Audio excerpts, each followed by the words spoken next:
बच्चों, कैसे हैं आप सभी। उम्मीद है आप सब अपने घरों में होंगे, स्वस्थ होंगे और मस्त होंगे। मैं शिवम पालीवाल, आपका अपना एसपी सर, फिर एक बार आपका स्वागत करता हूं बेटा डाउट नेट में। तो भैया, भौतिक विज्ञान में आज से हम एक और बहुत ही नया, मजेदार और इंटरेस्टिंग सा चैप्टर शुरू करने वाले, जिसको हम कहते हैं वृत्तीय गति।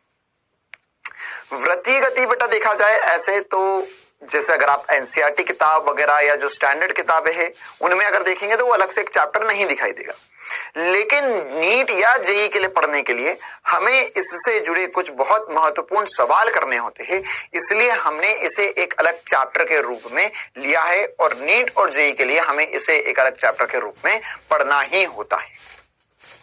तो अब हम इस चैप्टर में क्या पढ़ने वाले हैं, देखिए बेटा, इस चैप्टर में हम क्या करेंगे, हमने वृत्तीय गति कहां कहां पढ़ना था। जैसे जब हम द्विविमीय गति पढ़ रहे थे या एक तल में जब गति हो रही थी उसके जब सवाल करे थे, हमने जब प्रक्षेप गति पढ़ा था बेटा, जब हम शुद्ध गति की पढ़ रहे थे तो वहां पर थोड़ा बहुत हमें वृत्तीय गति पढ़ना था, वृत्तीय गति की जैसे यूजुअली किताबों में जो दिया हुआ।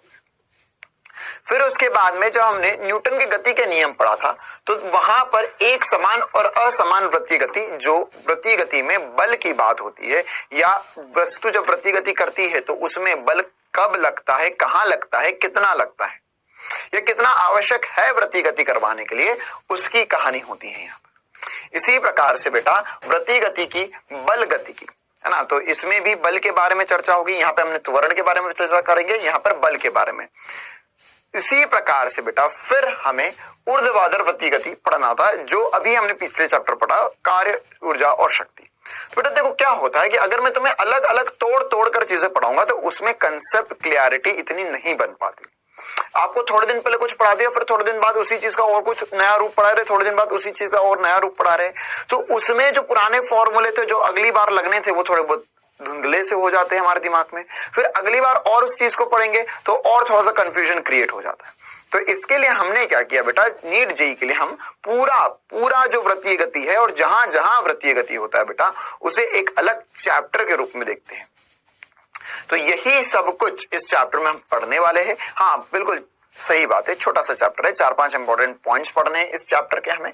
तो सबसे पहले आज हम वृत्तीय गति की गतिकी पढ़ेंगे। तो आज हम क्या पढ़ना है बेटा, हम यहाँ पर वृत्तीय गति की शुद्ध गतिकी पढ़ने वाले हैं। शुद्ध गतिकी मतलब क्या है, यहाँ पर हम किस किस की बातें करेंगे। हम अगर इंग्लिश में कहा जाए, जैसे मैंने आपको पहले भी बताया था, शुद्ध गतिकी मतलब काइनेमेटिक्स की बातें करेंगे। काइनेमेटिक्स में हम बातें देखेंगे कि इसकी स्पीड या चाल कैसी होती है जब वस्तु गति ये वृत्तीय पथ पर घूम रहा है।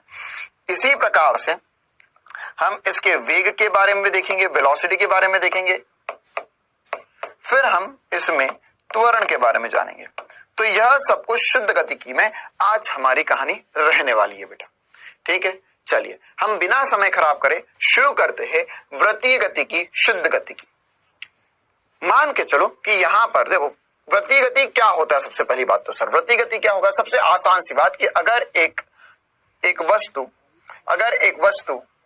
एक वृत्तीय पथ पर गोल गोल घूम रही है जिसकी त्रिज्या r है ना, एक वृत्तीय पथ जिसकी त्रिज्या r है उस पे यह अगर गोल घूम रही है बेटा, तो यहाँ पर जो इसकी गतिकी होगी उसे हम उसे वृत्तीय गति कहेंगे ना, या वृत्तीय गति, या हम इसे कह सकते हैं कि जो कि ये वृत्त पे घूम रही है ना, कहां पर गति हो, वृत्त पर गति हो, वृत्त की परिधि पर।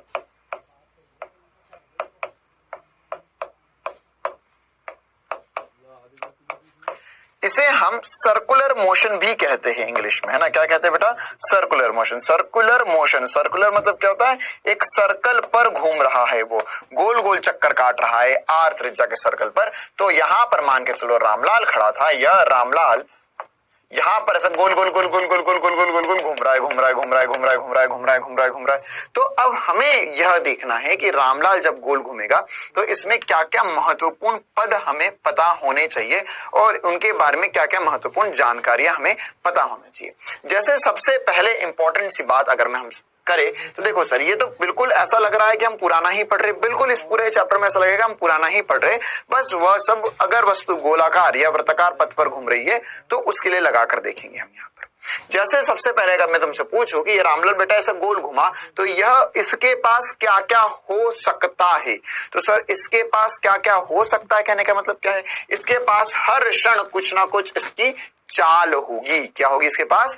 चाल। तो इसकी जो चाल होगी उसे हम v से चिन्हित करेंगे, है ना। हर बार चाल को हम v से ही चिन्हित करते हैं। अच्छा सर वेग भी होगा इसके पास क्या होगा? हर क्षण इसका कुछ ना कुछ वेग होगा, तो इसका वेग भी कुछ ना कुछ होगा। अच्छा विस्थापन भी कुछ होगा, त्वरण हो रहा होगा कुछ ना कुछ तो चक्कर चल रहा है इसका सब। तो वही सब हम समझना शुरू करते बेटा। तो अब हम कुछ बेसिक सी बातों से शुरू करते हैं। मान के चलो कि रामलाल यहां पर खड़ा था और यह घूमते हुए मतलब ये इस पथ पर घूम रहा है। तो अगर मैं आपसे वेग, चाल और सबसे पहली इंपॉर्टेंट सी बात मैं आपसे ये पूछूं कि यह एक चक्कर में कितनी दूरी तय करेगा, या मैं इसे ऐसा समझूं कि रामलाल शुरू हुआ था ए बिंदु से, वह पहुंचा बी बिंदु तक। तो देखो बेटा ए बिंदु से बी बिंदु तक अगर मैंने बोला कि यह कुछ कोण थीटा चला, केंद्र पर इसने जो कोण बनाया यहां पर गति करने की वजह से वो कुछ कोण थीटा बनाया होगा। तो यहां पर अगर मैं आपसे पूछूं कि कितनी दूरी चला, तो सर हम दूरी आराम से बता सकते हैं। इसकी जो दूरी होगी, बहुत इंपॉर्टेंट सी बातें बता रहा हूं बेटा वृत्तीय गति के लिए, इसकी जो दूरी होगी वह कितनी होगी? सर यह होगी यह चाप की लंबाई, क्योंकि यहां पर जो दूरी होगी वो क्या हो जाएगी? यह चला, इतनी दूरी चला भैया, तो यह होगा चाप की लंबाई। यह किसके बराबर होगा? चाप के बराबर होगा। तो अब चाप क्या होता है सर? चाप L बराबर आपने सिखाया था हमें R थीटा होता है, जहां थीटा किस में होता है? थीटा रेडियंट में होता है। किस में होता है? रेडियंट में थीटा रखना होता है। तो L बराबर R थीटा क्या हो जाएगा? L बराबर R थीटा सर हमारे लिए यह दूरी हो जाएगी। ऐसे ही अगर मान के चलो एक चक्कर चला होता, एक चक्कर में दूरी, तो एक चक्कर में दूरी क्या हो जाती? एक चक्कर में दूरी हो जाती sir R into theta, theta होगा 2 पाई, क्योंकि एक चक्कर में कितने रेडियन घूमता है? 2 पाई रेडियन घूमता है। तो 2 पाई R में एक चक्कर में दूरी लिख सकता हूं, कॉमन सेंस की बात है ना। अगर आधा चक्कर होता तो पाई R होती, एक चौथाई चक्कर होता तो पाई R बटा 2 दूरी हो जाती। ये छोटी छोटी सी बातें मैं बोल सकता हूं। साथ ही साथ अब मैं इसमें एक बहुत इंपॉर्टेंट पद की बात करना चाह रहा हूं, जिसे मैं कहूंगा कि अगर मान के चल, ध्यान सुनना मेरी बात को, मान के चल यह मूल बिंदु था जिसके सापेक्ष यह घूम रहा था। तो किसी भी बिंदु पर मैं इसकी स्थिति देखना चाहता हूं। स्थिति, तो स्थिति बेटा स्थिति सदिश से दी जाती है। मैं विस्थापन की ओर तुझे लेकर जाना चाह रहा हूं, है ना। जैसे अगर मैं तुमसे पूछूं कि यहां से यहां तक का विस्थापन क्या होगा, ये विस्थापन क्या होगा? ये A से B तक की जो दूरी होगी, इसमें ये वाला जो अलग कलर से मैंने बनाया है, यह क्या होगा? इसका विस्थापन होगा। तो ये विस्थापन कितना होगा, ये लंबाई मुझे निकालनी है। तो ये किसी भी कोण थीटा के लिए विस्थापन निकालना चाह रहा हूं बेटा जी। तो यहां पर किसी भी कोण के लिए विस्थापन अगर हम निकालेंगे बेटा तो क्या होगा? ध्यान से देखना है ना। यहां पर अगर मैं देखूं तो यह सर जाना चाह रहा था इस दिशा में, यहां पर यह जाना चाह रहा है इस दिशा में, ठीक है। तो यहां पर एक कितना कोण घूम गया? देख ये पहले जाना चाह रहा था इधर और यह इधर चले गया, तो सर कितना कोण घुमा? थीटा कोण घुमा। कितना कोण घुमा? थीटा कोण घुमा। तो अगर मैंने बोला कि मान के चलो ये यहां पर जो इसकी स्थिति थी, यहां पर इसकी जो स्थिति थी उसके मैं एक और नए सर्कल में बना रहा हूं यहां पर, है ना। एक और नया बढ़िया सा सर्कल बना लेते, प्यारा सा सुंदर सा। तो यहां पर मान के चलो ये इसका केंद्र था, ये A बिंदु पर था रामलाल, ये B बिंदु तक गया। तो यहां पर ये होगा सर, ये होगा R1 सदिश, ये इसका स्थिति सदिश हो जाएगा, और ये होगा कुछ R2 सदिश, है ना। सर ये सदिश से मुझे बहुत डर लगता है। नहीं पगले मत डरे, इसका मैं डायरेक्ट फॉर्मूला तुझे बता रहा हूं अभी। तो यहां पर अगर यह कोण थीटा घुमा, कितना कोण घुमा? थीटा घुमा, तो यहां पर इसका विस्थापन क्या हो जाएगा? सर विस्थापन जो होगा उसको आपने इस कलर से बताया था, और विस्थापन ये होगा, ये क्या होगा? इसका विस्थापन होगा। तो ये विस्थापन R विस्थापन को मैं कैसे चिन्हित करूं, या R का मान कैसे लिखूं मैं? तो देखो मेरे प्यारे बच्चों, ये हमने अब मैं पूरा स्टार्टिंग से पढ़ा ना, वो पूरा एक बार तुझे रिवाइज करवा दूंगा इस चैप्टर में। इसलिए इस चैप्टर की इतनी खास बात होती है, इतनी अहमियत भी होती है, क्योंकि इसके जरिए हम पूरा फिजिक्स एक बार जितना पढ़ा वो सब कुछ रिवाइज कर ले जाएंगे। तो यहां पर अगर मैं तुमसे पूछूं ये R सदिश कैसे लिखोगे, क्योंकि ये R क्या है बेटा? विस्थापन है। विस्थापन क्या है? विस्थापन है आर सदिश। तो अगर विस्थापन आर सदिश है तो ये आर सदिश कितना होगा? तो देखो बेटा, मैं क्या लिख सकता हूं, क्या मैं ऐसा लिख सकता हूं कि सर ये एक त्रिभुज बना, ये क्या बना? एक त्रिभुज बना। तो यहां पर ये अगर मैं देखना चाहूं तो मैं इसे ओ बिंदु लिख सकता हूं, उसे बी बिंदु लिखा हुआ है, तो मैं लिख सकता हूं सर यहां पर R1 सदिश प्लस आर सदिश जो होगा वह R2 सदिश के बराबर होगा। क्यों? क्योंकि R2 सदिश विपरीत दिशा में है। या मान के चलो मैं इसे ऐसा भी लिख सकता हूं, माइनस R2 सदिश बराबर 0। ये कहां से लिख दिया मैंने? ये मैंने त्रिभुज का नियम पढ़ा था 3 सदिशों के लिए। तो यहां से अगर मैं देखो, एक बहुत इंपॉर्टेंट सी बात बता रहा हूं, ये R1 सदिश है, R सदिश है, R2 सदिश है, जो एक ही दिशा में होते हैं उनको जोड़ते हो, जो विपरीत दिशा में होता है उसको घटा देते हैं। तो क्या मैं यहां से आर सदिश जो मेरा विस्थापन सदिश है उसका मान निकाल सकता हूं? बिल्कुल निकाल सकता हूं। यह कितना होगा विस्थापन सदिश? देखिए बेटा, बहुत प्यार से देखेंगे। यहां पर यह आर सदिश है तो यह R2 उधर की तरफ जाएगा तो प्लस में हो जाएगा, तो आर सदिश बराबर हो जाएगा सर R2 उधर की तरफ गया तो प्लस में हो गया R2 सदिश, और ये R1 उधर की तरफ जाएगा तो माइनस में हो जाएगा। तो यहां पर मैं आर सदिश को लिख सकता हूं R2 सदिश माइनस R1 सदिश। ठीक है, अच्छा सर अब R2 सदिश माइनस R1 सदिश में कैसे ज्ञात करूं? तो बेटा हमने तुम्हें दो सदिश को घटाने के लिए एक सूत्र बताया था। कौन सा सूत्र बताया था? हमने आपको बताया था कि जैसे अगर एक बार अगले पेज पे जाके मैं लिख रहा हूं, है ना, दो सदिश को घटाने के लिए मैंने आपको बताया था under root of a square plus b square minus 2ab cos theta, एक सूत्र बताया था। फिर इसमें हमने आपको बताया था कि यदि a बराबर b हो जाए तो हम यहां पर लिख सकते हैं कि जो परिमाणीय सदिश आएगा, परिमाणीय सदिश, तो परिमाणीय सदिश के लिए सर आपने सूत्र बताया था, ये आपने बताया था 2a साइन थीटा बटा 2, है ना। ये जब सदिश को घटा रहे हैं उसके लिए था, और अगर इन्हें जोड़ते तो 2a cos थीटा बटा 2 हमने सूत्र लिखा था या फॉर्मूला लिखा था। ये किसके लिए है? ये इन्हें घटाने के लिए है, 2a sin थीटा बटा 2, और अगर जोड़ना हो तो 2a cos थीटा बटा 2। अगर आपको याद हो मेरे प्यारे बच्चों, तो ये मैंने आपको बताया था सदिश में, है ना। तो अभी मैंने एक बार आपको रिकैप दे दिया, रिवाइज करवा दिया। ये तो यहां पर 2a sin थीटा बटा 2 होगा। तो अब अगर मैं अपने विस्थापन सदिश पर वापस जाऊं तो विस्थापन सदिश क्या लिखा था?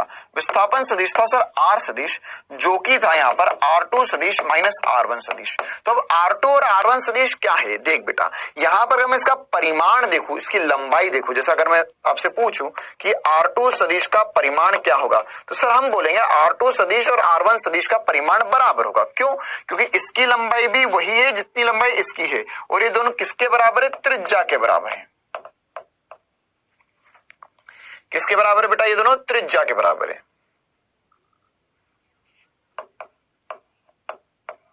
त्रिज्या r के बराबर है।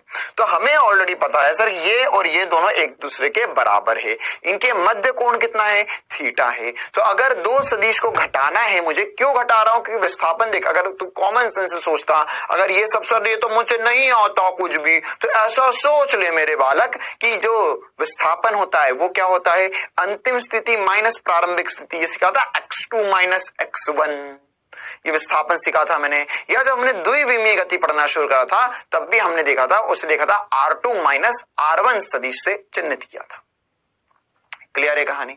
तो R2 माइनस R1 सदिश से हमने इसे चिन्हित किया था, और यहां पर हम लिख पाए इसे विस्थापन सदिश को लिख पाए थे R2 माइनस R1। तो अभी मैं लिख रहा हूं R2 बराबर R1 बराबर होगा त्रिज्या के। क्लियर है छोटी सी बात बेटा? अब यहां पर अगर यह त्रिज्या के बराबर होगा, त्रिज्या के बराबर होगा, तो यहां पर हम इसका जो परिमाणी है, देख a क्या था, मतलब a और b बराबर होगा, तो यहाँ पे a और b हमारा परिमाण a नहीं है, अभी हमारा परिमाण कितना है? r है। तो जो विस्थापन होगा वह चुटकी बजाकर मैं लिख सकता हूं, विस्थापन का एक बहुत इंपॉर्टेंट सूत्र आपकी तरफ आ रहा है, 2r sin थीटा बटा 2। ये आप आधी नींद में भी याद रख सकते हैं। बहुत बहुत बहुत ज्यादा इंपॉर्टेंट सी बात। क्या? 2r sin थीटा बटा 2। ये फॉर्मूला सही बना या गलत बना इसको आप कंफर्म भी कर सकते हो। जैसे अगर मैंने बोला कि मुझे देख कुछ कुछ मान ऑलरेडी पता है। कैसे? अगर मैंने बोला कि यहां पर यह रामलाल घूम कर पूरा एक चक्कर लगा लेता तो उसका विस्थापन क्या होना चाहिए था? इसका विस्थापन 0 होना चाहिए था। इसी प्रकार से अगर रामलाल घूम कर आधा चक्कर लगाता तो विस्थापन क्या होता? सर विस्थापन यहां पर अगर आधा चक्कर लगाता तो विस्थापन यहां पर कितना होता? सर विस्थापन इस कंडीशन में हो जाता 2r। कितना हो जाता? 2r। तो जैसे एक बार एग्जांपल कर लेते हैं, इस पे कुछ क्वेश्चंस कर लेते हैं। ऐसा सीधा सीधा ये क्वेश्चंस हमने ऑलरेडी कर रखे, बस एक बार ये फॉर्मूला चेक भी हो जाए इसलिए। तो यहां पर मैंने बोला कि यदि थीटा बराबर पाई हो जाए, मतलब 180 डिग्री हो जाए, तो मेरे प्यारे बच्चों जल्दी से आंसर बताओ। तो सर यहां पर विस्थापन जो होगा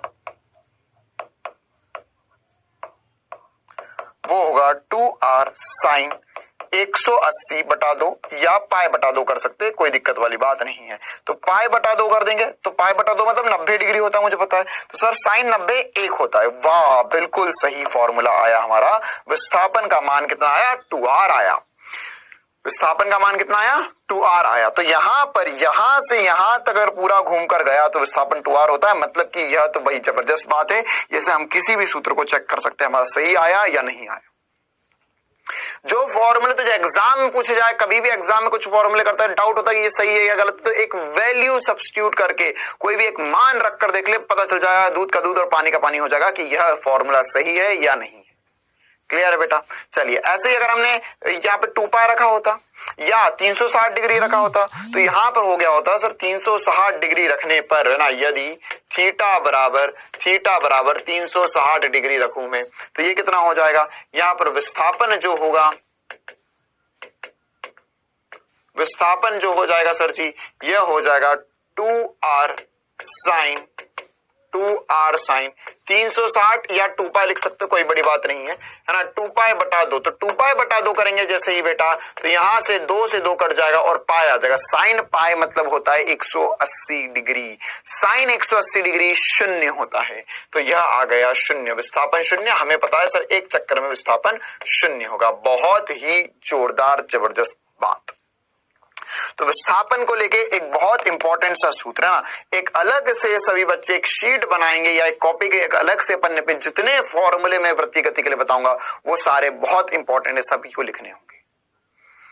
इसी प्रकार से हम आगे बढ़ते हैं बेटा और भी इंपॉर्टेंट बातों की तरफ। अभी हमने क्या क्या देख लिया? हमने केवल हम बिल्कुल बेसिक से चल रहे हैं ना, जैसे अपने फिजिक्स पढ़ना शुरू करा था कि ए से बी जाने पर कोई भी कोण घुमा तो यहां पर इसमें इसकी दूरी कितनी हुई और साथ ही साथ इसका विस्थापन कितना हुआ।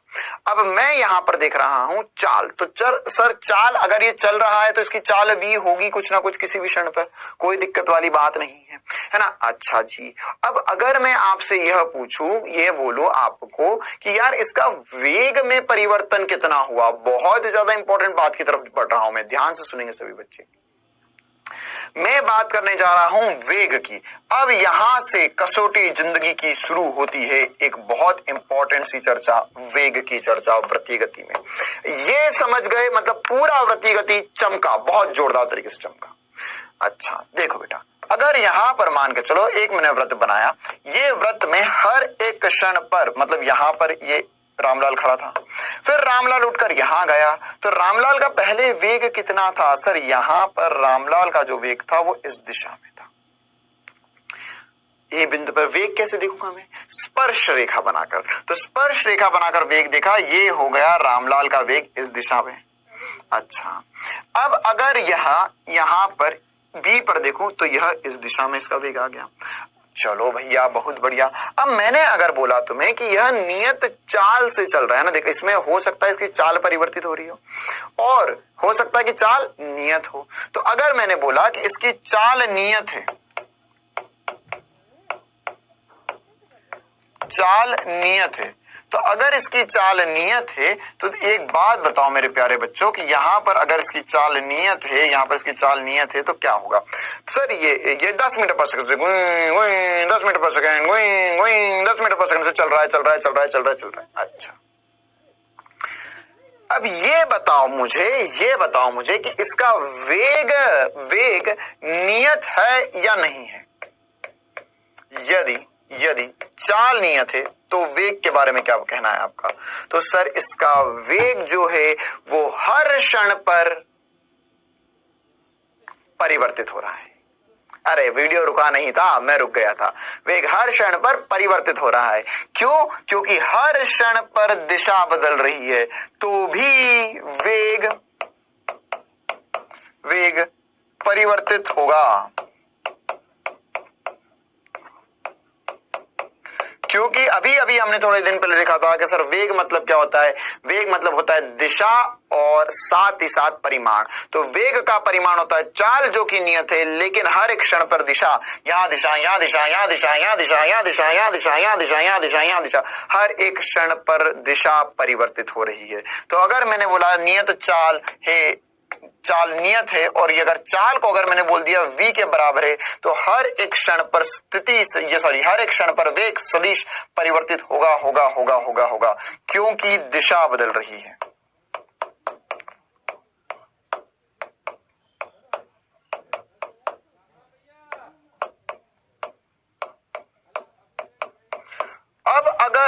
अब अगर हर एक क्षण पर दिशा बदल रही है तो क्या मैं यहां पर ऐसा बोल सकता हूं कि सर जी दिशा तो बदली तो यहां पर वेग में परिवर्तन हुआ? हाँ, यहां पर क्या हो रहा है?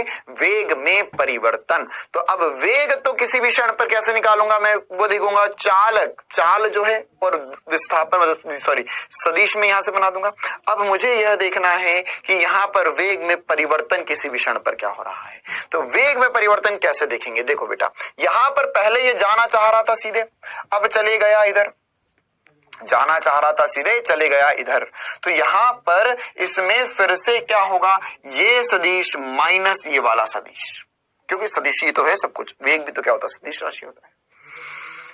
तो हम यहां पर इनका जो सदिश है इसके मध्य कोण कैसे देखे सर? कोण कैसे देखे? तो एक काम करो बेटा, यहां पर ये जो सदिश है उसको उठाकर तुम यहां पर रख लो। तो जैसे ही रखोगे तो क्या पता चला कि सर देखो एक्चुअल में है ना, ध्यान समझना, अगर मैंने इस सदिश को उठाकर यहां रख लिया, मैं सदिश को आगे पीछे कर सकता हूं ना, तो मैं ये समझ सकता हूं सर ये जा रहा था सीधे और ये ऐसा हो गया है ना, ये यहां से सॉरी इतना घुमा, तो ये कितना घुमा? ये कितने कोण घुमा? यह भी थीटा ही तो कोण घुमा। क्यों थीटा कोण घुमा? क्योंकि सर यहां पर ये वेग इसका पहले सीधे था, अब ये कुछ घुमा, तो ये जितना कोण केंद्र पर बनाएगा उतना ही तो ये घूमता जाएगा। नहीं सर मुझे समझ नहीं आया। देख, मान के चल ये यहां पर एक वेग सदिश था, ये पूरा यहां से घूमकर यहां तक पहुंचा, तो ये कितना कोण घुमा ये बता। सर ये यहां पर ये घूम गया 180 डिग्री या पाई के बराबर घूम गया। तो अच्छा अब ये बता, ये वाला सदिश सीधे ऊपर था, अब इसका वेग सदिश जो है वो अब नीचे की तरफ आ गया। तो पहले सीधे ऊपर था, अब सीधे नीचे है, तो कितना ये इन दोनों लाइन के बीच में अगर एक सदिश ऊपर है एक सदिश नीचे, इनके मध्य कोण कितना है? हाँ सर आप तो सही बोल रहे हो, इनके मध्य कोण कितना है? इनके मध्य कोण 180 डिग्री है। तो यहाँ 180 डिग्री घुमा, तभी तो वेग भी 180 डिग्री घुमा। कॉमन सेंस की बात। जैसे मान के चलिए यहाँ तक पहुंचा होता तो सर अब ये यहाँ से घूमकर यहाँ हो गया, तो कितना घुमा? सर ये जा रहा था इधर, अब हो गया इधर, तो 90 डिग्री घुमा। तो बीच में भी कोण कितना आएगा? बीच में भी 90 डिग्री कोण आएगा। देख यहाँ से ये भी 90 डिग्री कोण बना, ये भी 90 डिग्री घूम गया। तो वेग सदिश उतना ही घूमेगा जितना यहां पर ये थीटा कोण केंद्र पर बनेगा। तो यहां पर अब हम चाहे तो इसमें क्या लिख सकते हैं सर जी? इसमें हम चाहे तो इसमें वेग में परिवर्तन लिख सकते हैं। तो वेग में परिवर्तन क्या होगा? वेग में परिवर्तन, तो सर जी अगर वेग में परिवर्तन लिखा जाए तो यह क्या होना चाहिए, वेग में परिवर्तन होना चाहिए, यह होना चाहिए सर फाइनल वेग माइनस प्रारंभिक वेग। वेग में परिवर्तन क्या होगा, वेग में परिवर्तन होगा अंतिम वेग बी बिंदु का वेग माइनस ए बिंदु का वेग। अच्छा क्या चाल नियत है, हाँ सर चाल नियत है, तो क्या ये इसके जैसी ही कहानी बन गई, फिर से मुझे दो सदिश को घटाने का है, क्या करने का है बालक, दो सदिशों को घटाने का है गुरुजी। तो यहां पर दो सदिश को घटाने का है, तो इनको घटाते हैं और दो बराबर सदिश है क्या, बिल्कुल नहीं, सदिश बराबर नहीं है सर जी, इनका परिमाण बराबर है। बिल्कुल वही बात की यहां पर परिमाण समान है, क्या समान है, परिमाण समान है। तो अगर परिमाण समान होगा गुरुजी तो क्या होगा, परिमाण समान होगा सर जी। तो यहाँ पर परिमाण समान होने के चक्कर में, परिमाण समान होने के चक्कर में यहाँ पर क्या लिख सकते हैं, यहाँ पर सीधे सीधे लिखेंगे सर 2v sin थीटा बटा 2। क्यों, क्योंकि जब भी परिमाण समान होता है और दो सदिश को घटाना होता है तो 2v sin थीटा बटा 2 लिखा जाता है, या यहाँ पर 2r sin थीटा बटा 2, क्योंकि यहाँ पे परिमाण r था, यहाँ पे परिमाण कितना है, यहाँ पर परिमाण जो है सर वह है v चाल नियत है, कितनी चाल से चल रहा है, v चाल से चल रहा है।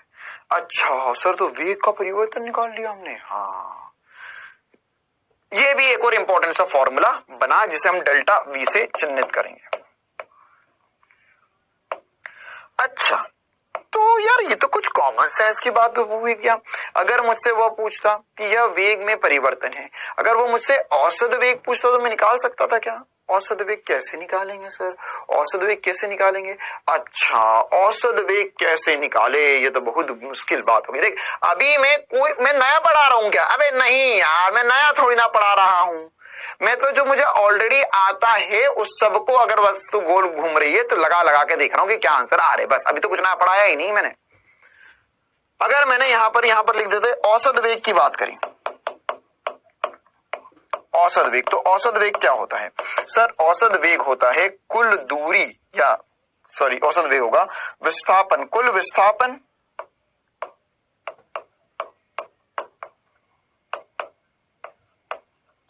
बटा समय।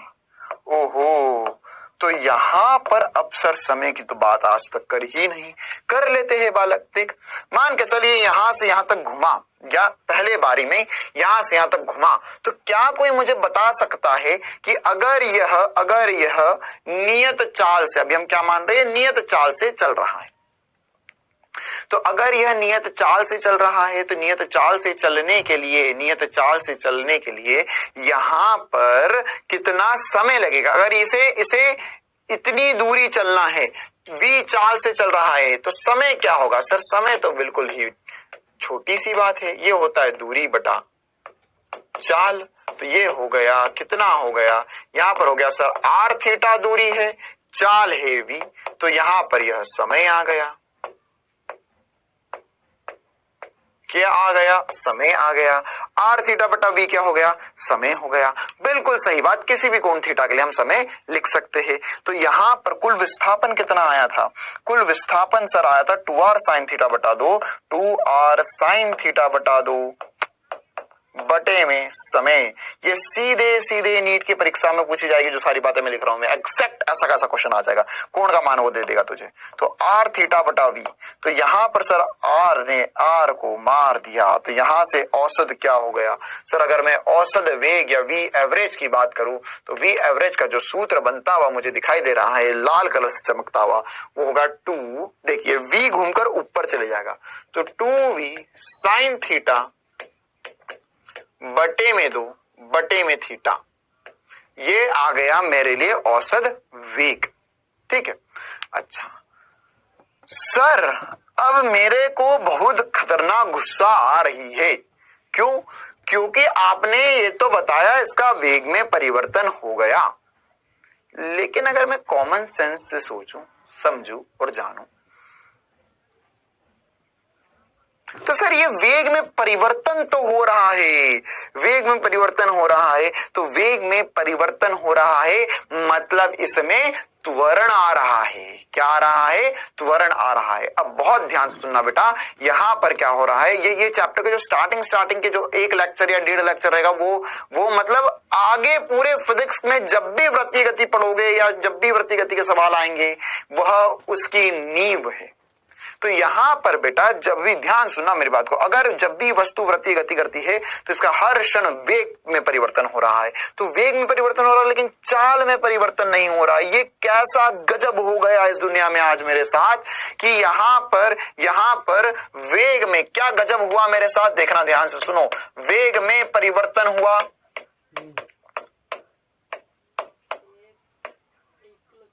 वेग में परिवर्तन हुआ, बिल्कुल हुआ। चाल में परिवर्तन, चाल में परिवर्तन,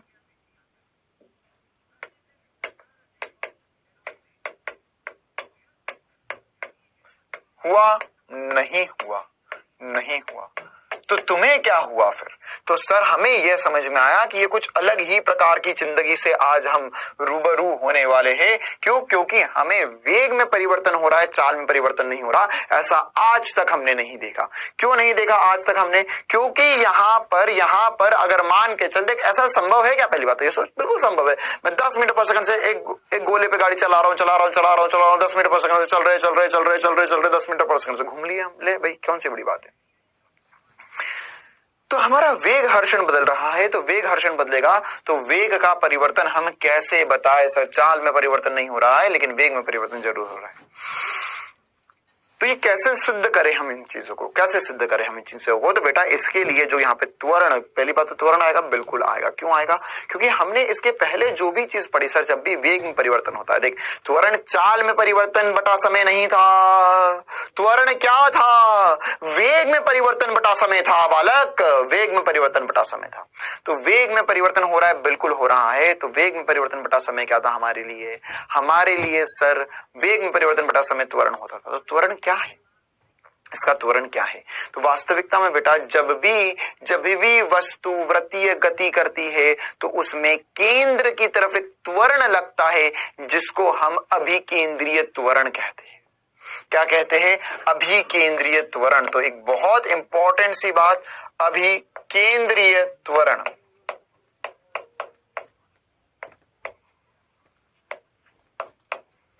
अभिकेंद्रीय त्वरण, और इसका जो मान होता है वो v² बटा r होता है। ये अभी मैं आपको प्रूव भी कर दूंगा v² बटा r कहां से आया, लेकिन बस हमें ये ध्यान रखना होगा कि ये क्या होगा, v मतलब उस क्षण पर चाल का वर्ग बटा समय, बटे में r। तो यह हमारा अभिकेंद्रित त्वरण है, जो वास्तविकता में ये त्वरण की क्या खासियत है इसे हम AC से चिन्हित करेंगे। और अभी तक जो हम पढ़ते आ रहे थे बेटा, उसमें जो त्वरण था वह दूसरे प्रकार का त्वरण होता था, है ना। वो हमारा जो त्वरण था वह चाल में परिवर्तन करवा सकता था। अभिकेंद्रीय त्वरण की क्या खास बात है? अभिकेंद्रीय त्वरण चाल में परिवर्तन नहीं कराता।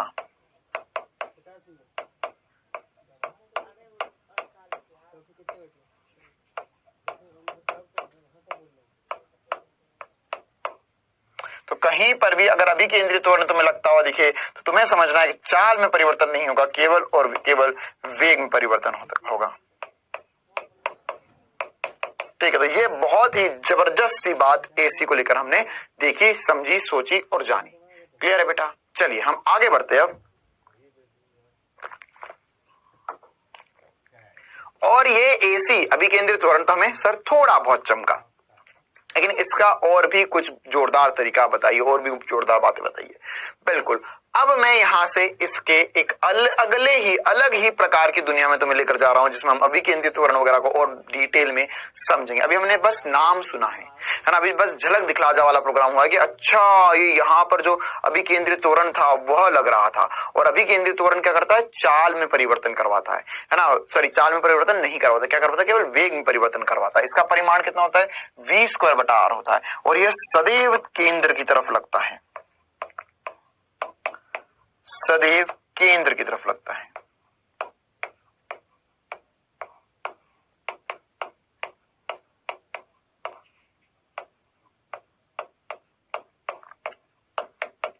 तो अभी हम इसी की और दुनिया में घुसते चले जाएंगे ना, सदैव केंद्र की तरफ लगता है। कहने का मतलब क्या होगा, देखो ध्यान से बेटा मेरे प्यारे बच्चों, यहाँ पर सदैव केंद्र की तरफ कहने का मतलब है कि यहाँ पर जब ये वस्तु आगे जा रही थी तो इसमें केंद्र की तरफ, यहाँ पर केंद्र की तरफ, यहाँ पर पहुंचे तो यहाँ भी केंद्र की तरफ और यहाँ पर भी केंद्र की तरफ जो त्वरण होगा वह AC होगा। इसे हम अभिकेंद्रीय त्वरण कहते हैं।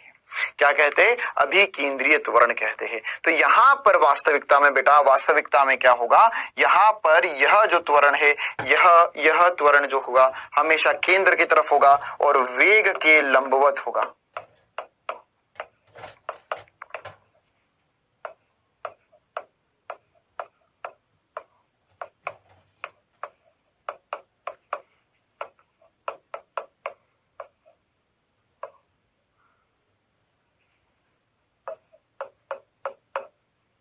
वेग की लंबवत दिशा में होगा, सदैव वेग की लंबवत दिशा में होगा। ये क्लियर है। तो अब इसी को हम और बेहतर तरीके से आगे चलकर समझते हैं, पढ़ते हैं, जानते हैं और इसकी जुड़ी और भी बातें करते हैं।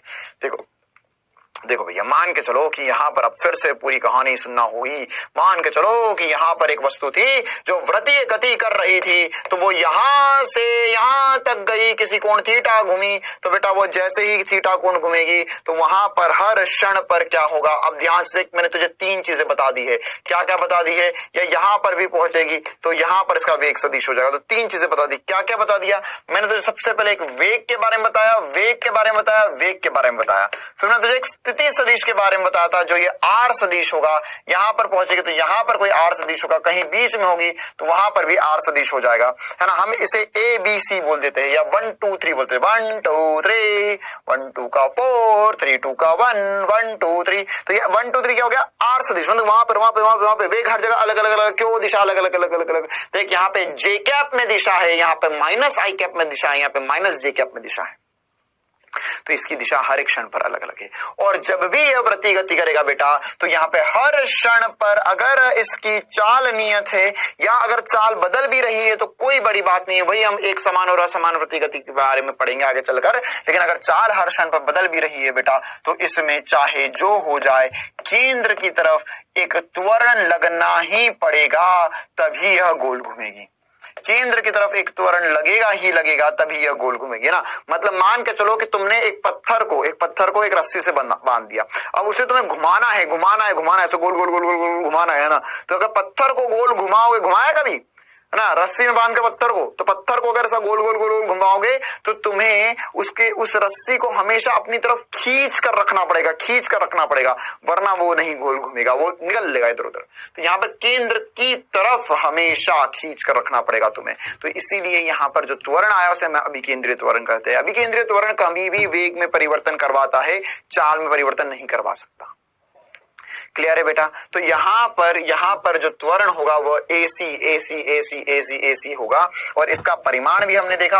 अगर मैं तुमसे पूछूं कि इसकी दिशा हर क्षण पे परिवर्तित हो रही है या वो नियत है, तो सर AC की दिशा, AC क्या है भैया, त्वरण है। तो त्वरण कैसी राशि होती है, त्वरण कैसी राशि होती है, त्वरण सदिश राशि होता है, सदिश है। और इसकी दिशा देखो भैया, सर इसकी दिशा तो नहीं परिवर्तित हो रही, इसकी दिशा हम बोलते हैं त्रिज्यीय दिशा। लेकिन अगर मैं कॉमन सेंस से सोचूं, दिशा सच में परिवर्तित नहीं हो रही है क्या, है ना। देख, जो केंद्र की तरफ होता है उसको त्रिज्यीय दिशा बोलते हैं, है ना। लेकिन ये त्रिज्यीय दिशा का क्या चक्कर है सर। देख, अच्छा इस क्षण पर बता, इसमें दिशा कहाँ है सर, केंद्र की तरफ, यहाँ पर केंद्र की तरफ, यहाँ पर केंद्र की तरफ। मतलब क्या हुआ, वेग के हमेशा लंबवत हो रहा है सर। ये तो सर मुझे चमका, सर यहाँ होता तो अब यहाँ होता तो यहाँ दिशा हो जाती केंद्र की, ये वेग इस तरफ हो जाता। लेकिन सर एक बात बताओ अब मुझे कि यहाँ पर ये वेग जो है, ये वेग, अगर मैं वेग सदिश त्वरण सदिश की बात करूं तो A सदिश मतलब इसमें परिमाण और दिशा दोनों देखो। तो अगर चाल नियत है तो इसका परिमाण कितना है, ये A सदिश है। तो A सदिश के पास 2 चीजें होंगी, एक होगा इसका परिमाण, तो इसका परिमाण जो होगा वो तो सदैव v²/r होगा। और साथ ही साथ अगर इसकी दिशा देखी जाए तो दिशा त्रिज्यीय दिशा है, लेकिन वह अनियत है। क्या हो गया, एकदम से वक्त बदल गया, जज्बात बदल गया, हालात बदल गए, अनियत कैसे हो गया? अबे देख यहाँ पर देख, यहाँ पर इस बिंदु पर देख, दिशा कहाँ है? आई कैप जे कैप में बोल, आई कैप जे कैप में। सर यहाँ पे दिशा जो है वो माइनस आई कैप है, यहाँ पर जे कैप है, यहाँ पर प्लस आई कैप है, यहाँ पर आई कैप और जे कैप, माइनस आई कैप और माइनस जे कैप के बीच में कहीं जा रही है। तो हर क्षण पर दिशा बदल रही है, मतलब त्वरण अगर मैं दिशा के हिसाब से सोचूं तो अनियत है। या पूरे त्वरण की बात करूं तो जो त्वरण हो गया, पूर्ण त्वरण जो होगा, उसकी दिशा भले ही त्रिज्यीय दिशा है, लेकिन त्रिज्यीय दिशा क्या हो रही है? त्रिज्यीय दिशा परिवर्तित, त्रिज्यीय दिशा खुद कैसी है? त्रिज्यीय दिशा खुद अनियत होती है, वह हर क्षण पे बदल रही है। त्रिज्यीय मतलब सेंटर की तरफ। अब सेंटर की तरफ, अब ऐसा थोड़ा ना कि तू तो हमेशा सेंटर की तरफ, तू वहां देख रहा है, वही देखूंगा वही देखूंगा वही देखूंगा, तो तेरी दिशा बदल रही है नहीं बदल रही? हर क्षण पे दिशा बदल रही है ना। तो यहां पर इसकी दिशा त्रिज्यीय दिशा है लेकिन अनियत है। बहुत बढ़िया सर, बहुत मजा आ रहा है आज तो मुझे पढ़ने में। तो यहां पर अब इसकी दिशा पता चल गई, तो यहां पर त्वरण कैसा हो जाएगा? त्वरण जो होगा वो अनियत त्वरण होता है। क्यों? दिशा बदल रही है। त्वरण अनियत होता है। और कौन सा त्वरण है यह अभिकेंद्रीय त्वरण है।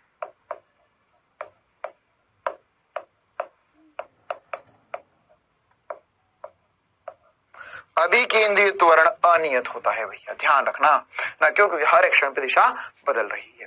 अच्छा सर, अब तो बहुत मजा आ गया है। तो यहाँ पर अगर मैं अभिकेंद्रीय त्वरण तो सर ने मैंने निकाल लिया, लेकिन अब अगर मैं यहाँ पर यह देखूं कि सर मान के चलो इसकी मुझे ऐसा चलाना है, इसको ऐसा चलाना है कि इसमें इसकी हर क्षण पर दिशा तो बदल ही रही है और इसकी चाल भी बदल जाए, तो इसका खतरनाक कार्यक्रम करना है तो क्या होगा? तो कोई बड़ी बात नहीं है बेटा, इतना खतरनाक कार्यक्रम भी हम आराम से कर सकते हैं। कैसे कर सकते हैं? मान के चलो तुम एक गाड़ी से चल रहे हो और हर क्षण पे तुम्हारी दिशा तो बदल ही रही। तुम्हारी चाल 10 मीटर, 10, 20, 30, 40, 50, 60, 70, 80, 90, 100, बहुत तेज।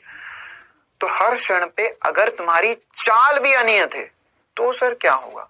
तो देखो भैया, अब मैं आ रहा हूं और इसमें गंभीरता की बात पर, है ना। देखो क्या होता है बेटा, हमारे पास अब से हम त्वरण को ऐसा समझेंगे। कैसा समझेंगे? जो मैं समझा रहा हूं वो समझेंगे। अब त्वरण को, त्वरण की नई जिंदगी अब से हमारे लिए।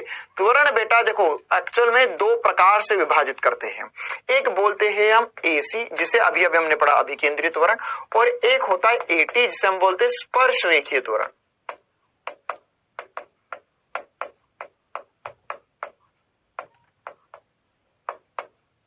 स्पर्श रेखीय त्वरण। अब दोनों में क्या फर्क होता है और कैसे ये दोनों एक दूसरे से रिलेटेड होते हैं, यह भी समझना होगा। तो एसी जो होगा उसे हम क्या बोलते हैं? एसी को हम बोलते हैं सर यहाँ पर, अच्छा अभी फिर से लिख देते, अभिकेंद्रीय त्वरण।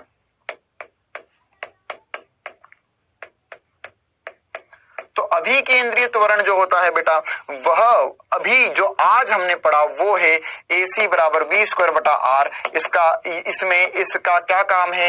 इसका काम है दिशा बदलना, दिशा बदलना।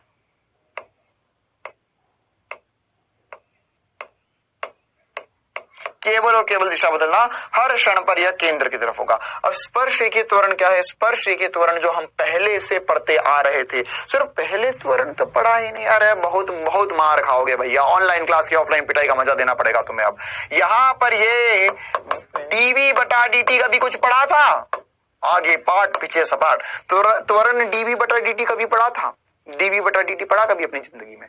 हाँ सर बिल्कुल पढ़ा, याद तो आ गया, है ना। मतलब कि अगर मेरा हर क्षण पर चाल बदल रही है तो वह क्या होता है? वो स्पर्श रेखीय त्वरण से आता है। जैसे मैंने देखा था इससे पहले कि सर यहाँ पर मेरी वस्तु सीधे जा रही थी, वही ये इसमें, और इसकी चाल बढ़ गई, त्वरण भी इसी तरफ है, इसकी चाल बढ़ गई, तो चाल बढ़ा रहा है, चाल घटा रहा है। तो चाल में परिवर्तन कौन करा सकता है? केवल और केवल स्पर्श रेखीय त्वरण AT करा सकता है। तो अब ध्यान समझना, अगर मान के चलो इतना चमका सभी को, अब यहां पर अगर मान के चलो मेरी एक वस्तु है जो यहाँ पर एक r त्रिज्या के वृत्त पर घूम रही है। अब इसमें मैंने बोला कि यार यहां पर ये बताओ कि इसकी चाल भी बढ़ाओ, चाल बढ़ रही है। तो देखो अगर इसकी चाल बढ़ रही है समय के साथ, तो बहुत ध्यान से सुनना मेरे बालक। यहां पर क्या होगा सर, यहां पर क्या होगा, इसमें अगर ये गोल घूम रहा है तो एक त्वरण AC तो नीचे आए, एक त्वरण AC केंद्र की तरफ तो आएगा ही आएगा। और अगर इसकी चाल में परिवर्तन आ रहा है, चाल में परिवर्तन हो रहा है, तो क्या होगा, चाल में परिवर्तन होगा तो सर देखो यहां पर ये पहुंचा, फिर यहां कहीं पहुंचेगा, फिर यहां कहीं पहुंचेगा और इसकी चाल बढ़ती जा रही है। तो बेटा चाल बढ़ती जा रही है तो यहां पर इसमें एक त्वरण, अब देख इस पे दो त्वरण लगेंगे। एक त्वरण तो इसे गोल गोल गोल गोल गोल गोल गोल गोल गोल गोल नचाएगा और एक त्वरण जो होगा वह इसके वेग की दिशा में ही लगेगा, जिसे मैं AT बोल रहा हूं। क्या बोल रहा हूं मैं, AT, स्पर्श रेखीय त्वरण। जो मेरा पुराना त्वरण होता था, है ना, जो मेरा पुराना त्वरण होता था वो क्या करवाता था, चाल बढ़ाता था, घटाता था, तो वही यह AT कराएगा।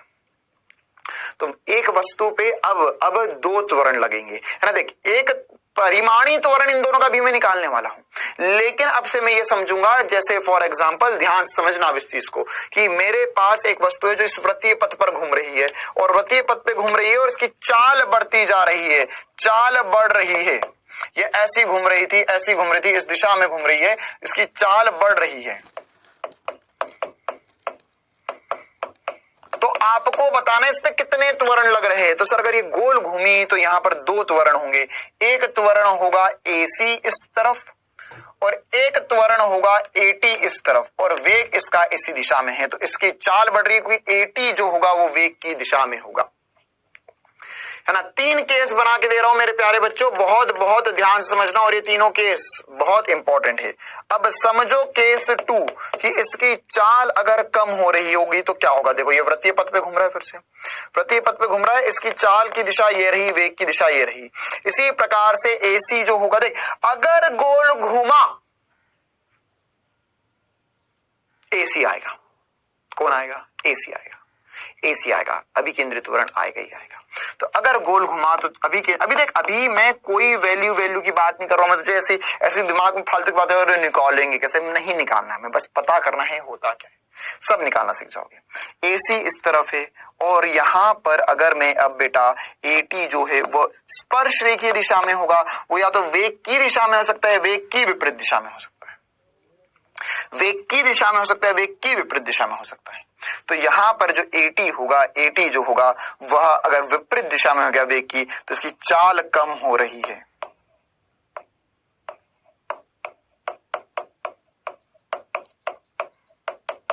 क्या हो रहा है भैया, चाल कम हो रही है। मैं चाल के ऊपर भाषण देना चाह रहा हूं कि ऐसा जा रहा था, अब देख क्या होगा, ये घूमते घूमते घूमते घूमते धीरे धीरे धीरे धीरे धीरे धीरे से ये रुक जाएगा, क्योंकि अभी केंद्रित त्वरण तो है और AT भी पीछे की तरफ लग रहा है।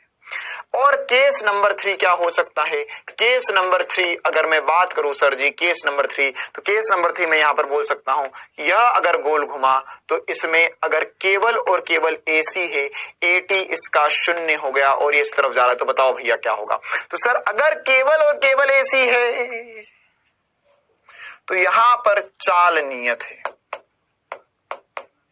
चाल नियत है। क्या है भैया, चाल नियत है। क्लियर है कहानी। तो तीन कंडीशंस हो सकती है अब कि यहां पर इसमें AC केंद्र की तरफ तो होगा ही होगा, अगर गोल घूमना है तो AC होगा ही होगा केंद्र की तरफ।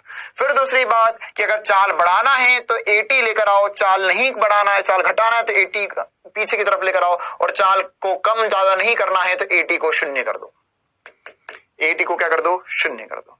तो यहां से अब नीट 2015 नीट 2017 के सवाल सीधे सीधे क्या उन्होंने बोला कि यार परिमाणी त्वरण क्या होगा। तो अगर मैं कभी भी परिमाणी त्वरण की बात करूं बेटा, तो देख AT ये रहा, AC ये रहा, तो यहां पर परिमाणी त्वरण इधर आएगा। ये क्या बोलूंगा मैं, से A नेट या A परिमाणी, क्योंकि दो त्वरणों का परिमाणी त्वरण, ये A नेट या A परिमाणी,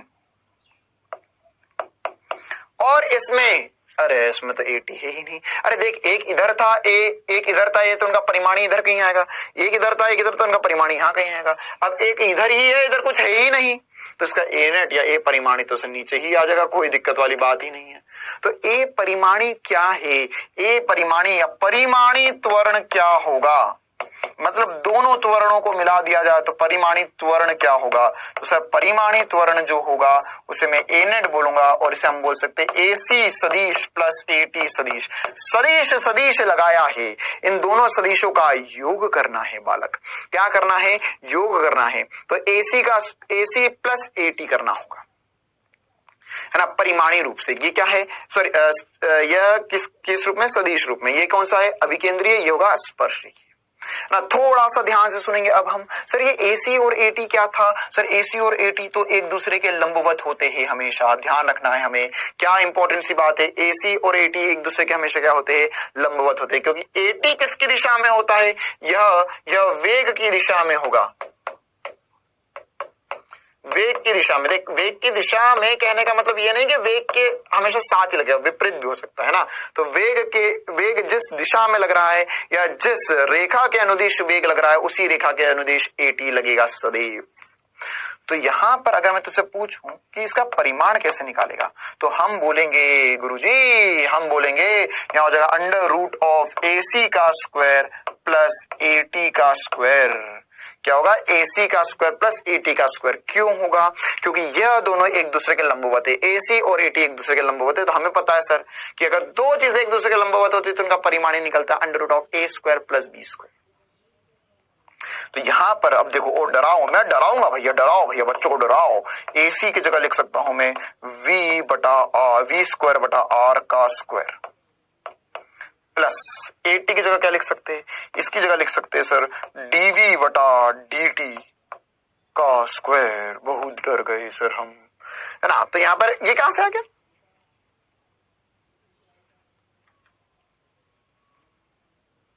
तो ये हमारे पास ए नेट बन गया।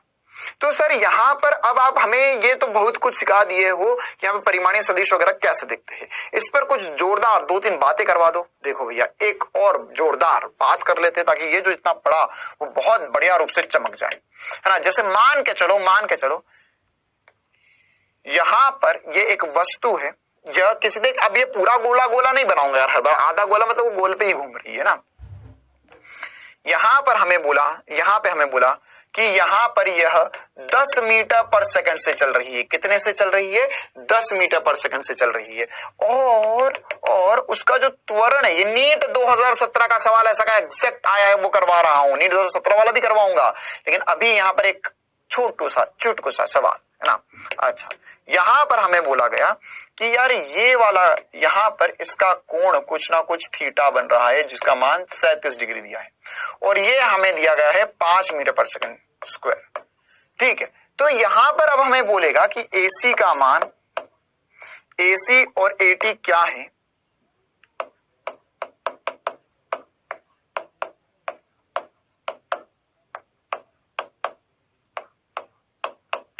यदि त्रिज्या 2 मीटर है। ठीक है, तो अभी तो पहले ये भी पूछ सकता है हमसे कि इसमें इसकी चाल बढ़ रही है या घट रही है या नियत होगी, ये भी हमसे पूछ सकता है। तो क्या प्यारे बच्चों ये बता सकते हो इसकी चाल बढ़ेगी, घटेगी या नियत होगी? तो देखो, इसके लिए हम पीछे जाएंगे, यही 3 केस से हमेशा सवाल बनेंगे। तो यहां पर अगर मैं 80 ए नेट देख, ए परिमाणी और वेग के मध्य कोण देखो, ए परिमाणी और वेग के मध्य कोण देखो, कहां गया रे ये लाल हरा कलर ले, चल।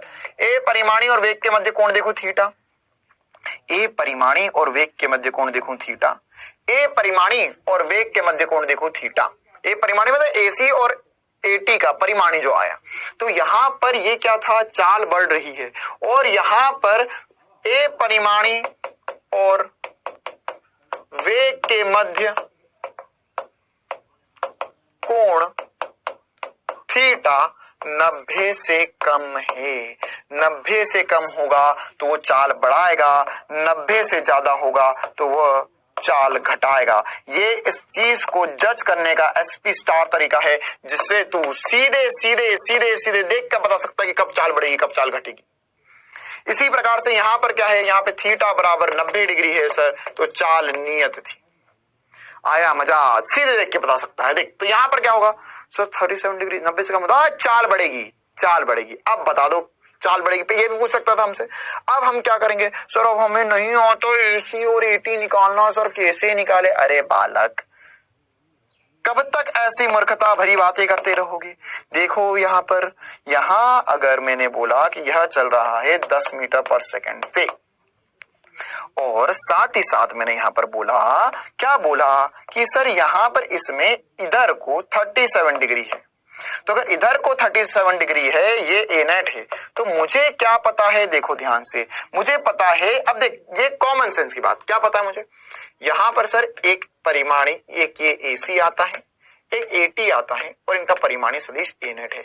अबे तो आज तुझे अगर A नेट दे दिया है और AC और AT नहीं दिया, तो क्या कर सकता है? सोच, क्या कर सकता है? सोच। तो सर मेरे दिमाग में दिल के तार बजे बार बार, और एक बात कहे कि ये जो A नेट है ना, इसके घटक ले ले। बिल्कुल सही सोचा। A नेट का एक घटक आएगा, A नेट का cos थीटा जो होगा वह AT के बराबर होगा, और A नेट का sin थीटा जो होगा वह AC के बराबर होगा। कैसे आया? ऐसे आया। ये A नेट था तो इसका थीटा के साथ घटक ले रहा हूं तो cos होता है, और थीटा के लंबवत घटक लूंगा तो sin होता है। तो थीटा के साथ घटक लिया तो A नेट cos थीटा हो गया, ये AT हो गया, और इसके लंबवत तो sin थीटा हो गया, AC हो गया। तो यहां पर मैं चाहूं तो इसको हमेशा हमेशा के लिए एक सूत्र के रूप में याद रख सकता हूं कि सर A नेट जो होगा, A नेट cos थीटा जो होगा वह AT देगा मुझे स्पर्श की तरफ उल्टा। जैसे अगर ये दोनों दिए ये निकालना तो ऐसा कर लो, अगर A नेट दिया हो तो मैं यहाँ पर ऐसे सीधे सीधे बिल्कुल तेजी में बात ही सोच सकता हूँ सर। अब मैं बहुत इंटेलिजेंट हो गया हूँ सर, आप बताओ अब क्या करना होगा? तो अब क्या करना होगा गुरुजी? यहाँ पर A नेट मुझे पता है। हाँ सर A नेट तो पता है। कौन पता है तुझे? तो पता है, ध्यान देना, ध्यान देना। कौन किसके साथ है? V के साथ है। वो तुझे मूर्ख बनाने के लिए कहीं और कोई कौन भी दे सकता है कभी कभार, ऐसा आज तक दिया नहीं है। ठीक है, A नेट क्या होगा सर? A नेट है 5, तो 5 cos 37 जो होगा वह AT आ गया हमारा। वाह भाई वाह, कितना आ गया? AT आ गया। तो यहां पर अगर यह AT आ गया तो ये हो जाएगा, ये हो गया 5 cos 37 कितना होता है? cos 37 होता है 4/5 सर जी। तो ये जो AT हो गया, ये 5 से 5 कट गया और ये आ गया 4 मीटर प्रति सेकंड स्क्वायर। स्पर्श के दौरान तो ये जो आगे जाकर उसकी चाल बढ़ेगी बढ़ेगी बढ़ेगी बढ़ेगी बढ़ेगी बढ़ेगी बढ़ेगी बढ़ेगी बढ़ेगी बढ़ेगी। ठीक है, अच्छा एक सेकंड है ना, यहां से उसकी चाल हटा दो, इसकी जरूरत नहीं है हमें, बस AT और AC निकालना है हमें। इसी प्रकार से अगर मुझसे AC पूछा है तो मैं क्या कर दूंगा सर? यहां पर कर दूंगा मैं A नेट कितना है? 5 sin 37 कर दूं मैं अगर, तो वो मेरे लिए AC आ जाएगा, और AC आ गया तो ये हो गया 5 sin 37। sin 37 कितना हो जाएगा सर? sin 37 नहीं आता मुझे। नहीं आता तो कोई बात नहीं बेटा, है ना। जिस प्रकार की हरकतें होंगी, अगर ऐसी हरकतें होंगी तो बहुत बढ़िया बात है ना। डॉक्टर तो बन पाओगे लेकिन इंसानों के नहीं बन पाओगे। अबे ये आधी नींद में भी याद होना चाहिए cos 37 और sin 37। 5 से 5 कट गया, 3 मीटर प्रति सेकंड स्क्वायर AC आ गया हमारा। क्लियर है? तो AC और AT निकालना अब हमारे लिए कोई रॉकेट साइंस वाली बात नहीं है। क्लियर है कहानी बेटा? तो आज की क्लास बहुत बहुत ज्यादा इंपॉर्टेंट क्लास, जिस क्लास में हमने बहुत सारी बातें करी, और हमने अभी क्या बातें करी? अभी क्या हमने कोई बहुत बड़ी बात करके नहीं, हमें जो ऑलरेडी आता था वह सब कुछ हमने वृत्तीय गति के लिए लगाकर देखा। अब हम आगे बढ़ रहे हैं और वृत्तीय गति से रिलेटेड कुछ इंपॉर्टेंट पद देख रहे हैं। ये सब कुछ जो हमें ऑलरेडी आता था उसके ऊपर चर्चा थी, इसे बढ़िया से नोट करो। अब हम बढ़ते हैं आगे। अब वृत्तीय गति को लेकर हमें क्या क्या इंपॉर्टेंट बातें देखनी है। देखो अभी हम जो सब पढ़ रहे बेटा, इसमें क्या है, इसमें हमने सब कुछ नॉर्मल सी बातें करी, मतलब जैसे हम सीधे चल रहे थे, आज हम गोल घूमना सीखे बस। लेकिन अब इसके साथ ही साथ बेटा, जब वस्तु वृत्तीय गति करती है उससे रिलेटेड काफी सारी इंपॉर्टेंट बातें, एक दो बातें भी हम करेंगे, बाकी सारी बातें नेक्स्ट क्लास में करेंगे, उसमें काफी ज्यादा समय लगेगा हमें। तो क्या होता है बेटा, इसमें अभी हम जैसे अभी तक बातें कर रहे थे विस्थापन की, तो वैसे ही अब क्या होगा बेटा, जब वस्तु वृत्तीय पथ पर घूमती है, वो यहां से रामलाल यहां तक गया, तो इसने केंद्र पर कुछ कोण बनाया, है ना। इसकी जो दोनों स्थिति सदिश थी वो बीच में केंद्र पर कुछ कोण बना रही, इसे हम कहते हैं कोणीय विस्थापन, इसे क्या कहेंगे? कोणीय विस्थापन कहेंगे। इसी प्रकार से बेटा अगर यह रामलाल घूम रहा था, है ना, देखो हम अभी क्लास थोड़ी सी छोटी कर रहे हैं आज, क्योंकि हमें अगर इसमें घुस गए हम फिर 20-25 मिनट और ज्यादा लग जाएंगे ना, तो इससे बेहतर है हम इसको कल के लिए छोड़ देते हैं। कोणीय विस्थापन, तो कोणीय विस्थापन क्या है? केंद्र पर कितना कोण वह बना रहा है उसे हम कोणीय विस्थापन बोलते हैं। देखो एग्जैक्ट ऐसी ही बातें होंगी, ऐसी ही बात करेंगे हम कोणीय वेग की। कोणीय वेग क्या होता है कि यहां पर इसे कोणीय विस्थापन करने में कितना समय लिखा था। कोणीय वेग विस्थापन को थीटा से लिखेंगे, कोणीय वेग को ओमेगा से लिखेंगे, और कोणीय त्वरण पढ़ेंगे हम बेटा ऐसे ही, जिसे हम अल्फा से चिन्हित करेंगे। तो यह सारी बातें अब हम आने वाली क्लास में करने वाले हैं। यह तीनों पद कैसे रहेंगे, जैसे हमने रेखीय गति के लिए पढ़ रहे थे वैसे ही अब हम आगे बातें करेंगे वृत्तीय गति के स्पेशल पदों की, है ना। क्या होगा कि यहाँ पे कितना कोण केंद्र बना उसे हम थीटा बोलते हैं, इसे हम रेडियन में लिखेंगे, और उसी प्रकार से ओमेगा क्या हो जाएगा? थीटा बटा टी। जैसे हमारा वेग होता था विस्थापन बटा समय, और त्वरण क्या होगा? ओमेगा में परिवर्तन बटा समय। तो इसी पर अब हम आने वाली क्लास में डिस्कशन करने वाले हैं। अभी की क्लास हम इतना ही रखते हैं।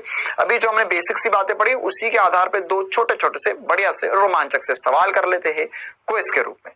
ठीक है बेटा, तो जल्दी से तैयार हो जाइए क्विज के लिए। क्विज का पहला सवाल आपके सामने, थोड़ा सा कॉमन सेंस यूज करके सवाल का जवाब देना है आपको। त्रिज्या दी गई है, समय दिया गया है एक चक्कर पूरा करने में, तो आपको बताना कि माध्य वेग मतलब औसत वेग और औसत चाल, एक चक्कर में एक औसत चाल क्या होगी और औसत वेग क्या होगा। वैसे देखा जाए तो हम जो पहले हमने नॉर्मल बातें पढ़ी थी, शुद्ध गति की पढ़ी थी, उससे भी ये सवाल हो जाएगा। कुल दूरी बटा कुल समय और कुल विस्थापन बटा कुल समय।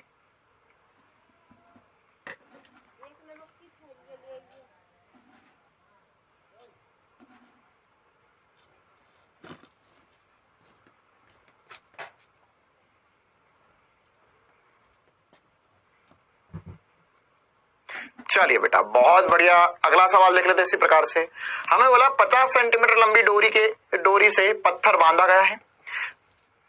यह 20 सेकंड में 10 चक्कर लगाता है, तो त्वरण क्या होगा? यह जो त्वरण पूछा है इसने अभिकेंद्रीय त्वरण पूछा। अभिकेंद्रीय त्वरण होता है v² बटा r। त्रिज्या दी है, सोचो वेग कैसे निकाल सकते हो या चाल कैसे निकाल सकते हो। तुम्हें समय दिया गया है, मैंने अभी तुम्हें एक सूत्र बताया था, r थीटा बटा t या r थीटा बटा v समय होता है, तो उससे सोचो वेग कैसे निकालोगे। और एक और हिंट दे रहा हूं, अगर जिन्होंने यहां तक वेग निकाल लिया हो, पाई स्क्वायर आ रहा होगा कहीं ना कहीं, पाई स्क्वायर को लगभग 10 रख लो, पाई स्क्वायर को लगभग 10 रख सकते हो, ये मैंने आपको पहले भी बताया है। जल्दी, टाइम समय खत्म होते जा रहा है।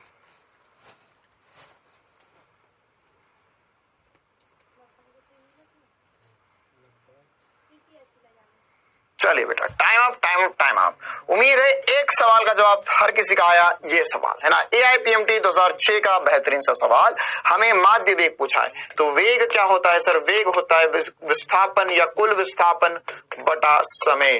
तो कुल विस्थापन बटा समय क्या होगा सर? विस्थापन हो गया है 0।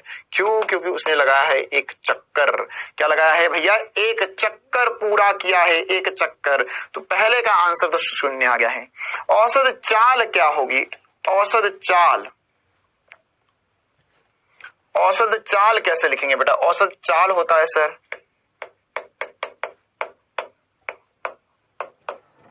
औसत चाल होता है कुल दूरी बटा समय। तो यहां पर कुल दूरी होगा 2 पाई r बटे में t, ये औसत चाल होगा। क्यों? कुल दूरी कितनी है? एक चक्कर लगाया है, एक चक्कर लगाया है, तो 2 इंटू पाई। पाई होता है 3.14 गुणा त्रिज्या दी है 100 मीटर, और भयंकर बड़ा चक्कर है भैया इसका तो। और समय है 62.8। तो अब क्या होगा देखो बेटा, यहां से जैसे ही ये 0 हटाओगे, ये पॉइंट हटाओगे तो एक 0 ऊपर आ जाएगा, और ये पॉइंट हटाओगे तो 2 0 और नीचे आ जाएंगे। अब अगर ये 2 जीरो नीचे आए तो ये 2 जीरो ने 2 जीरो को मार दिया, यहां पर ये हो जाएगा दुगना, अरे नहीं नीचे दुगना होगा, 3.14 को 2 से गुणा कर, 314 को 2 से गुणा कर तो 628 आएगा, तो ये 2 से 2 भी कट जाएगा। यहां से भी समझ सकते हो 314 को 2 से गुणा करोगे तो 628 आएगा, सब कुछ कट गया, 10 बचा, तो 10 मीटर पर सेकंड हमारा औसत चाल आ जाएगा। तो इसका आंसर हो गया 0 और 10 जबरदस्त तरीके से। क्लियर है कहानी बेटा? इसी प्रकार से अगला सवाल देखते हैं, बेहतरीन सा सवाल।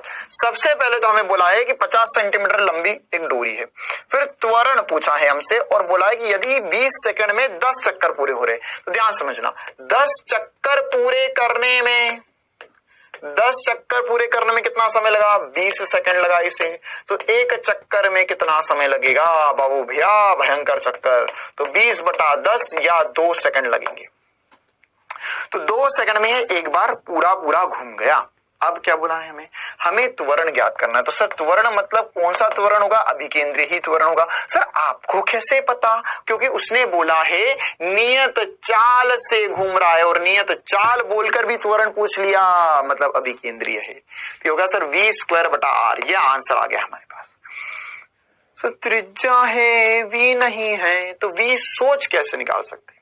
सर अगर अभी आपने बताया कि एक चक्कर पूरा करता है तो यहां पर नियत चाल से कर रहा है, तो v बराबर होगा 2πr/t। बिल्कुल सही बात। तो t कैसे होगा? v ही तो निकालना है, तो 2π × 50 समय हाँ सर 2 सेकंड लगा, तो 2 से 2 कट गया, ये हो गया 50π। ऐसा ही रहने दे, कोई दिक्कत वाली बात नहीं है, सेंटीमीटर पर सेकंड, क्योंकि ये भी सेंटीमीटर है और ऑप्शन भी चारों सेंटीमीटर में ही है, तो कोई दिक्कत वाली बात नहीं है। इसको उठा के एक बार रख देते हैं, तो जगह सर 50π² सेंटीमीटर में ही रख, क्योंकि चारों ऑप्शन भी सेंटीमीटर में ही है। तो यहां पर अगर हम इसे लिखना चाहे सब, तो हो जाएगा 50 × 50 गुणा π²/50, तो 50 ने 50 को मार दिया। अब सर इतना डिफिकल्ट कैलकुलेशन मैं क्यों करूं? मैंने तुझे एक ट्रिक बताई थी, एक और SP* मेथड बताया था तुझे यहाँ पर कि ध्यान रखना भैया कि π² का मान लगभग 10 मान ले, ये मैंने तुम्हें पहले भी बताया था। तो π² का मान अगर लगभग 10 मान लोगे तो यहाँ पर हो जाएगा सर 500 × 10, मतलब ये हो गया सर 50 × 10 मतलब हो गया 500 मीटर, या सॉरी सेंटीमीटर में, सबको सेंटीमीटर में गुरुजी, सेंटीमीटर, तो हो जाएगा सेंटीमीटर पर सेकंड स्क्वायर। ये मेरा जवाब आएगा। सर ऑप्शन में ही नहीं है, तो मैंने क्या बोला? लगभग 10 है, मतलब थोड़ा सा कम हमारा सही जवाब होगा। 493 सेंटीमीटर पर सेकंड स्क्वायर, हमारा 500 आया क्यों? क्योंकि हमने π² लिया, तो लगभग आंसर थोड़ा सा कम है ना। और हर जगह केमिस्ट्री में कर सकता है, फिजिक्स में भी कर सकता है, जहां π आए वहां π का स्क्वायर रख ले, हमेशा बात बनेगी, है ना। π का स्क्वायर रखेगा, π का स्क्वायर जहां आएगा वहां π का स्क्वायर का मान 10 रख ले। क्लियर है बेटा? चलिए, तो आज की क्लास के लिए इतना ही रखते हैं। हमने आज वृत्तीय गति की शुद्ध गति की पढ़ी, इसमें हमने और भी बातें करनी है जो अब कल की क्लास में करने वाले हैं। हमने अभी क्या क्या पढ़ा? हमने ये देखा कि सर जब भी वृत्तीय गति होती है तो यहाँ पर अगर रामलाल उठकर यहाँ से यहाँ तक गया तो बीच में अगर इसने कोई कोण थीटा बनाया तो यहाँ पर ये R1 इसका स्थिति सदिश होगा, ये R2 इसका स्थिति सदिश होगा। फिर हमने देखा कि इसका जो विस्थापन होता है R सदिश होता है 2R sin θ/2। इसी प्रकार से अगर हमने देखा इसका वेग में परिवर्तन, तो वेग में परिवर्तन भी था 2v sin θ/2। और साथ ही साथ हमने इसका औसत वेग का सूत्र भी पढ़ लिया था। औसत वेग का सूत्र क्या था? सर आपने वो जो सवाल किया उसमें औसत वेग का सूत्र लगा सकते थे, बिल्कुल लगा सकते थे, कोई दिक्कत वाली बात नहीं है ना। औसत वेग का सूत्र क्या था? औसत वेग का सूत्र था 2, यहां पर हमने ये वेग था, है ना, तो वेग में परिवर्तन, सॉरी ये विस्थापन था, विस्थापन बटा समय किया था, तो ये हो गया था 2v sin θ/2 बटे में थीटा। यह औसत वेग हमने देखा था, है ना, इसी प्रकार से फिर हमने और भी इंपॉर्टेंट बातें करी सर कि जब भी ये गोल घूमता है तो यहाँ पर एक त्वरण आता है जिसे हम विकेंद्रीय त्वरण बोलते हैं, जो AC होता है और v²/r होता है। ये सदैव और सदैव केंद्र की तरफ ही होगा, केंद्रीय दिशा में होता है यह, या त्रिज्यीय दिशा में होता है ना। तो यह केंद्र की दिशा में, केंद्र की दिशा में, केंद्र की दिशा में, केंद्र की दिशा में, केंद्र की दिशा में। और यह एक पहले प्रकार का त्वरण है। दूसरे प्रकार का त्वरण होता है जिसे हम स्पर्शरेखीय त्वरण या AT कहते हैं, जो हमारा पुराना वाला होता था dv/dt। तो अगर मान के चलो कि सर वस्तु यहाँ पर ऐसी गोल घूम रही है, वेग इस दिशा में है, उसका परिमाणी त्वरण a नेट इस दिशा में आ गया, तो यहाँ पर इसकी चाल कम हो रही है, क्योंकि यहाँ पर इसके वेग के त्वरण के दो घटक आएंगे, एक नीचे की तरफ आएगा, एक इस तरफ आएगा। तो ये AC होगा, ये AT होगा। AT V को कम कर रहा है। इसी प्रकार से अगर मैं देखूं, समझूं और जानूं, तो यहाँ पर वेग अगर इस दिशा में है और इसमें A परिमाण इसका इस तरफ आया, मतलब ये कोण जो है ये थीटा हो गया, तो यहाँ पर इसके दो घटक कर दूंगा, ये हो जाएगा AC हो जाएगा ये वाला घटक, और इधर वाला घटक हो जाएगा AT। मतलब इसकी चाल बढ़ रही है, चाल बढ़ रही है, चाल बढ़ रही है। और साथ ही साथ अगर यहाँ पर वेग इस दिशा में है और वेग त्वरण जो हो केवल नीचे की दिशा में है, तो यहाँ पर इसकी चाल नियत है। ये सारी इंपॉर्टेंट बातें हम पढ़ चुके हैं। क्लियर बेटा? आज क्लास के लिए इतना ही रखते हैं। हर बार की तरह होमवर्क आपको ऐप में ही मिल जाएगा, और अब हम कल की क्लास में मिलेंगे जिसमें हम एक समान असमान वृत्तीय गति पर और भी इंपॉर्टेंट चर्चाएं करेंगे, और साथ ही साथ हम इसके जो विशुद्ध गति की पढ़ रहे इसी से जुड़ी और भी 2-4 जो इंपॉर्टेंट बातें बची है वह करने वाले हैं। क्लियर बेटा? चलिए, तो जितना बड़ा एक बार रिवाइज कर लेना। मिलते हैं हम कल की क्लास में, तब तक के लिए बड़ा से पढ़ते रहो, स्वस्थ रहो,